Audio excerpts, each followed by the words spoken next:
stop slipping, and stop cutting your socks. We have 15 different color options between 3 grip socks and 2 sleeve types. Something for everybody at a price that just makes sense. Available now at puregripsocks.com.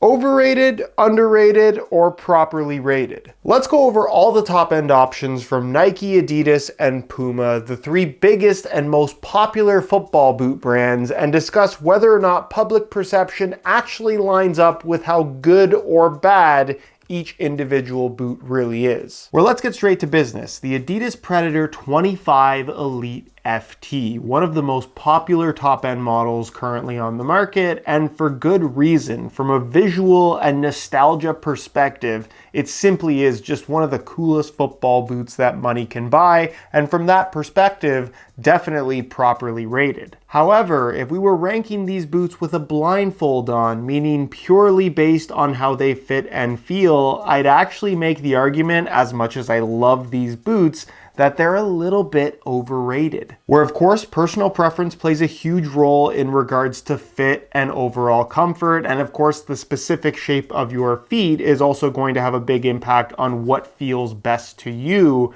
However, when you compare the Pred 25 to all the other top-end options within the Adidas lineup right now, I'd make the argument that the Preds are the least comfortable. A flaw that I think was really exposed when Adidas put out the leather variant of the Pred 25, where with a softer material for the upper, along with slightly wider and higher volume shaping, the comfort level of that football boot compared to the synthetic one was truly night and day. Where don't get me wrong, I'm not saying that this is a bad pair of football boots, but I think it's more of a no-brainer option for a lot of people, more so because of the way that they look rather than the way that they feel. On the opposite end of the spectrum for Adidas, we have the Copa Pure 3 Elite, which is one of those football boots that doesn't get much love from them from a marketing perspective, and therefore when it comes to overall popularity is one of those football boots in their lineup that often gets overlooked. Where similar to the Predators, if you were to judge these purely based on fit and feel and not the way that they look and their lack of marketing influence, I'd make the argument that the Copa Pure 3 is actually quite underrated. Where don't get me wrong, I don't think it's a no-brainer option, where at its $250 retail price, you should definitely consider some other options in the leather category. However, given that these aren't very popular and you can find them pretty deeply discounted, at the right price, it's a very good pair of football boots. Where speaking of the right price, if you're interested in these or any of the other boots in today's video, you can pick them up below their normal retail price by way of some exclusive SR4U coupon codes via the links down below. And really quickly before we keep going, if you enjoy the content, drop a like on the video, and if you appreciate the unsponsored, unsugar-coated, brutally honest opinions on this channel, make sure you hit that subscribe button along with the little bell notification so you get notified of my reviews of all the latest football boots of 2025. The Nike Tiempo Legend 10 Elite is without question the most controversial Tiempo model of all time, where longtime fans of this series absolutely loathe this football boot because for the first time ever, it is not made from not just kangaroo leather, but not made from natural leather whatsoever. The Legend 10 is a full synthetic football boot, and if you are comparing them to past Tiempo models, unfortunately, it's just a very big change. And the sales have reflected that overall negative perception. Not that there aren't plenty of people that have the Legend 10 and absolutely love the way that they fit and feel, but if your expectation was a premium leather Tiempo Legend, again, the Legend 10 just isn't that. But if you're instead comparing the Legend 10 not to other natural leather football boots, but instead synthetic ones, where boots like the Messi F50, the Sokito Scudetta, the New Balance Tequila V5 Elite, all have kind of similar characteristics to this boot, while I would probably have all 3 of those over these, when it comes to objective performance, I'd actually make the argument that the Legend 10 is underrated, contrary to public opinion. It's a good pair of football boots, it's just not a very good Tiempo Legend. What is not a great pair of football boots, however, is the Puma Future 8 Ultimate, which of course had its controversy at launch. I think at this point that has kind of blown over, but as far as top-end options go, again, while I know there are people out there that have these boots and do really like them. Coming from the perspective of being able to try all the current top-end models, I'd make the argument that this is one of the worst ones currently available. And to go even further than that, I'd also make the argument that it's the worst Puma future of all time too. Where given its unusual fit, general lack of comfort for a top-end model, mediocre touch at best, heavy construction, and honestly even a marketing angle with Neymar being the front man, a guy that seemingly never plays. It's one of those football boots that people just aren't interested in. The sales reflect that. Therefore, I definitely think these are properly rated. And honestly, I'd even go as far as to say that on sale, because again, you can find these on sale in so many different colorways, it's still not really worth it, just because I genuinely don't think they're very good football boots. Where again, not that you couldn't have a good experience in these boots, I just think you could have a better experience in 10 to 20 other pairs. The regular F50 Elite or laceless model, if that's your preference, is overall a very well-rounded pair of speed boots, where similar to the Predator series, I think its popularity is largely based on the fact that it is the return of the F50 name, even though from a concept and feature standpoint, it doesn't really differ that much from the X line that it took over for. Nonetheless, they're light, they're relatively comfortable, they give you that barefoot touch on the ball, there's a little bit of extra grip, traction is solid, and they're fairly priced, all things considered. So, given all those variables and the fact that it's a pretty popular football boot as it is, I'd make the argument that the standard vanilla variation of the F50 is in fact properly rated. Or if you want a relatively simple, no-nonsense pair of speed boots, it's a really solid option. While definitely more of a budget model at $130, the Nike Premier 3 is the last remaining leather football boot that Nike still has in production, with its no-nonsense, relatively traditional design, along with some soft calf leather in the forefoot and toe box area. The Nike Premier 3 has been a no-brainer option for somebody that prioritizes simplicity, doesn't want to spend a ton of money, and obviously still wants a leather pair of football boots that, depending on your opinion of course, is actually pretty good looking. Where from that perspective, I'd make the argument that the Premier 3 is properly rated. However, when you compare it to some alternative options out there, even one in particular on offer from Adidas at a lower price tag, this is a football boot that, as time has gone on, is trending towards being at least a little bit overrated, because for around $130 or less, there are actually quite a few really good leather boots out there. Not saying that this is a bad one, but definitely consider your options. The Puma Ultra 6 Ultimate is far from a perfect pair of speed boots. However, when it comes to all of those top-end features that I think a lot of people are looking for, it is very often overlooked. It's got a thin textile upper with tons of extra grip on the ball. It fits incredibly well, offers great lockdown and responsiveness, I personally think is pretty comfortable, and with its plastic sole plate, offers decent flexibility while still giving you that kind of springy, responsive underfoot sensation,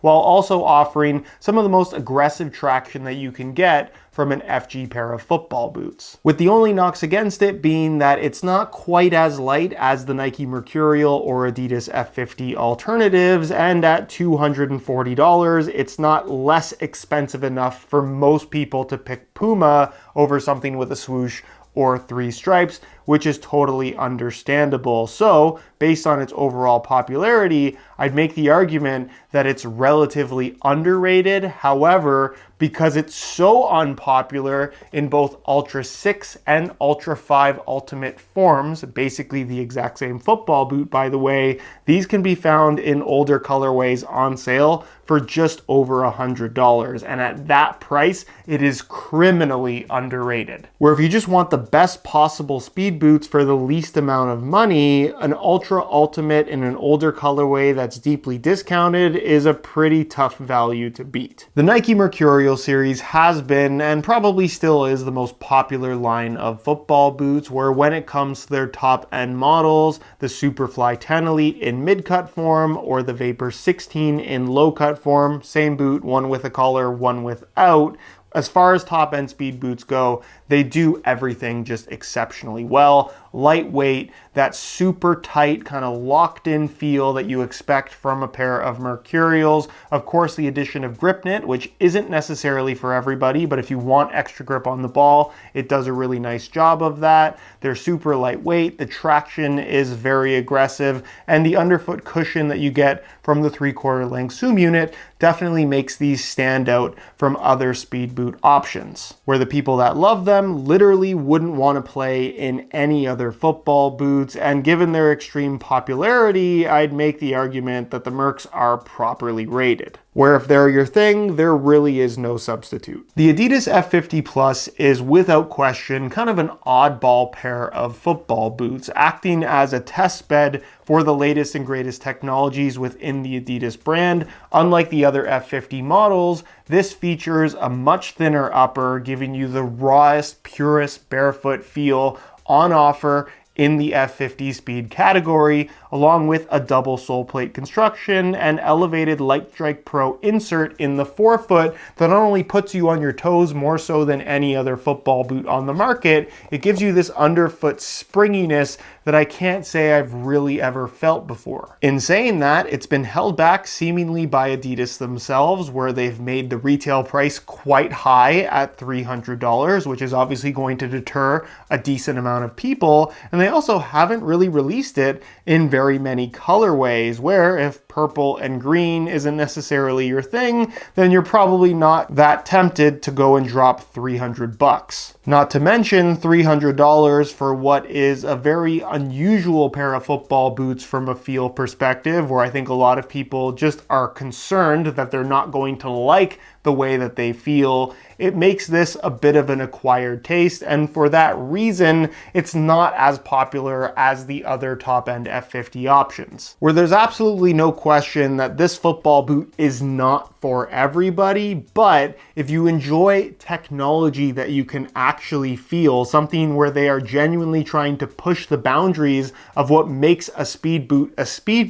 I think the F50 Plus is actually quite underrated because it's a really impressive piece of tech, at least in my opinion. The Puma King Ultimate is not a popular football boot, and for good reason, effectively giving you all of the same things that the Tiempo Legend 10 has on offer, but in a package that is bulkier, heavier, and generally just more unpleasant in almost every single way. At $240 full retail, there just aren't very many takers for these boots. If you can find them at half off, which you can in most older colorways, it's arguably worth a go, although even at $120, there's quite a few other football boots that I would personally rather have, where as a whole, I'd make the argument that the current Puma King is very much properly rated. Nobody really wants them because they don't really do any one thing in particular all that well. Similar to the Nike Premier 3, the Adidas Copa Gloro 2 is definitely more of a budget model. With a retail price of $100, it's a very palatable football boot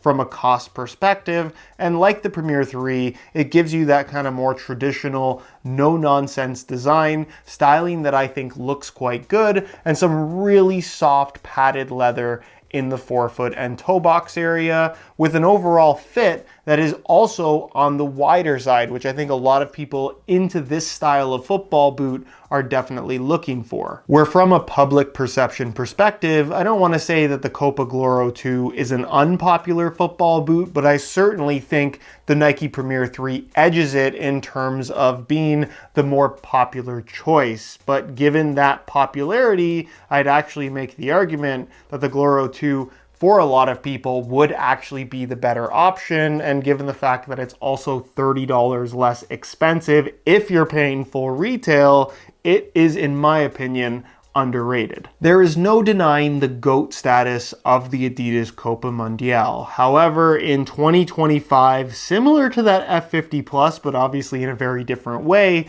it's become a bit of an acquired taste. Where unlike every other boot that I've shown you in today's video, these require a tremendous amount of break-in time based on the old school shaping. The entire upper is kangaroo leather, meaning that it requires a lot of stretching to actually fit fit the way that they're supposed to. The sizing is a little bit wonky in that for a lot of people, you'll have to go a full size down, sometimes even a size and a half to get the right fit. And then you still have to break them in. They're a little bit heavy and they're obviously more on the bulky side compared to most of the modern stuff. And given that the price has inflated all the way up to $180, it's not necessarily the great value for money option that it used to be. Where I suppose similar to the Nike Mercurial, if you love a classic Copa Mundial, there genuinely is no substitute. But if you're only buying the Copa because you've been told that it's this fantastic option, I don't necessarily think that's the case. It's properly rated if your expectations are that these boots are going to feel like Copa Mundials, but it's a little bit overrated if your expectation is that it's going to be the best leather football boot that money can buy, because at this point, I just don't think that's true. Where don't get me wrong, I still love them and I'd wear these over a bunch of modern football boots, but given the choice for a leather pair, these probably wouldn't be my pick. And that's partially because of boots like this, another model from Adidas that doesn't really get any marketing attention and hasn't released in very many colorways. The Copa Icon 2 at $180, the same price as that Copa Mundial, is pretty much everything you could possibly want from a modern leather football boot if you also don't want to give up a lot of those kind of lightweight speed boot characteristics while also combining the flexibility of an FGAG stud pattern, meaning that you can wear these boots on both natural and artificial grass without worrying about voiding your warranty. They offer really soft calf leather through the forefoot and toe box area, a traditional, great fitting, super comfortable design, and like I mentioned, an overall very lightweight construction, sharing a lot of similarities to the top-end F50 speed boot line, but again, at $180 rather than $260 plus. Based on general public perception for people that aren't into football boots, I would say that these are super underrated. But for those in the know, it's properly rated, if not slightly under, which would also mean that I've given it all 3 ratings in a matter of 10 seconds. But if you are watching this for the first time and it's the first time that you're hearing about the Copa Icon 2, just know it's a pretty underrated pair of football boots. The Puma Ultra 6 Carbon features one of the craziest sole plates we've ever seen on a pair of football boots, entirely made out of carbon fiber.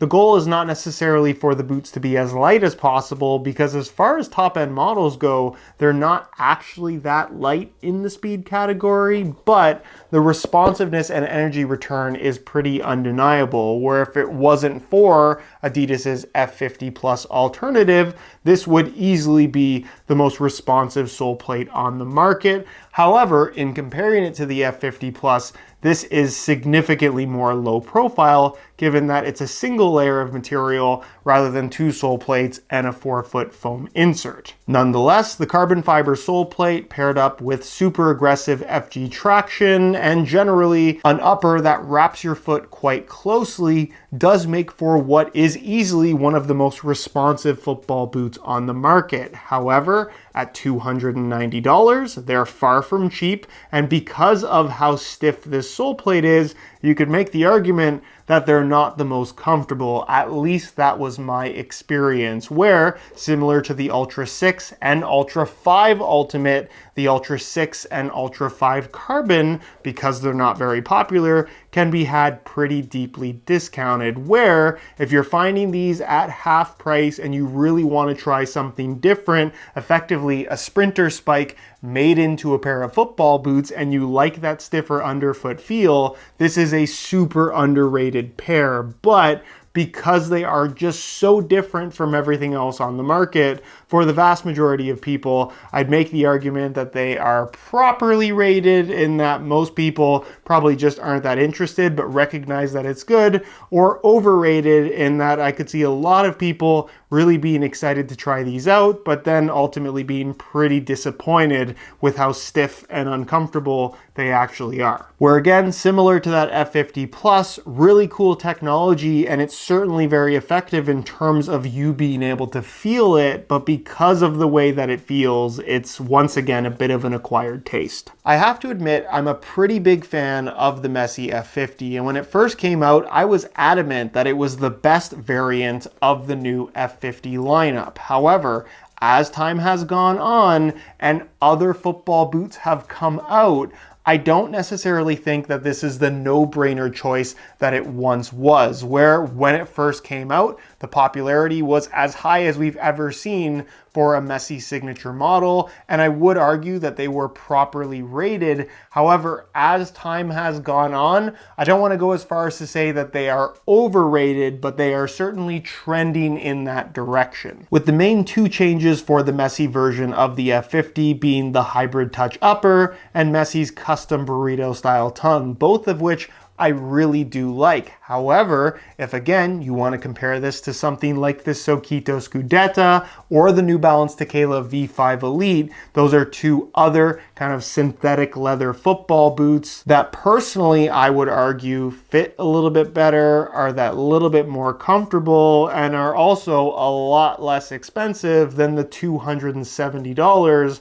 that the Messi F50 Elite is going to run you at full retail. Where don't get me wrong, if you just really want a pair of Messi F50s and you absolutely love the way that they look, I think you're going to have a great experience with this football boot. But like a lot of other options that we've talked about in today's video, consider what else is out there, because you might be surprised at what you can get for the same amount of money, or sometimes even significantly less, and have an even better experience. The Nike Phantom 6 Elite is the perfect example of how the design and appearance of a football boot can make or break it regardless of how good it is, where at launch, both because of the design as well as the colorway, public perception wasn't overly positive. However, when you consider the fact that most of this design is recycled from the original Phantom GX, which was a football boot that sold out in almost every single colorway, and the fact that the Phantom 6,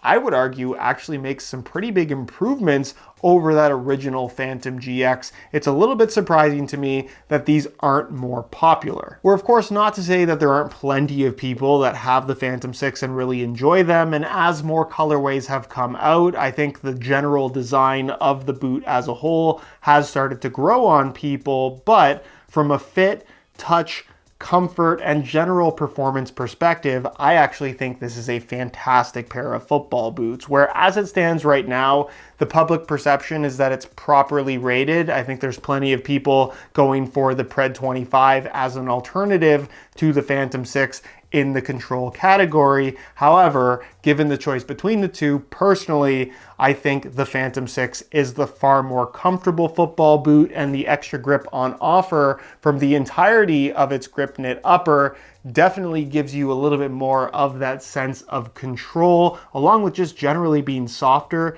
than the Pred's hybrid touch, where I think if you're judging the boots based on their control boot status, which at the end of the day doesn't really mean anything, these aren't going to make your control of the ball better, but certainly because of the way that they feel, I'd make the argument that they're actually a little bit underrated. And even if you're comparing this to Nike's own Mercurial, which also features a grip knit upper, if you're buying the Mercs because you like the idea of grip knit, don't buy the Mercs and buy the Phantom 6 instead, because it's the superior grip knit football boot, at least in my opinion.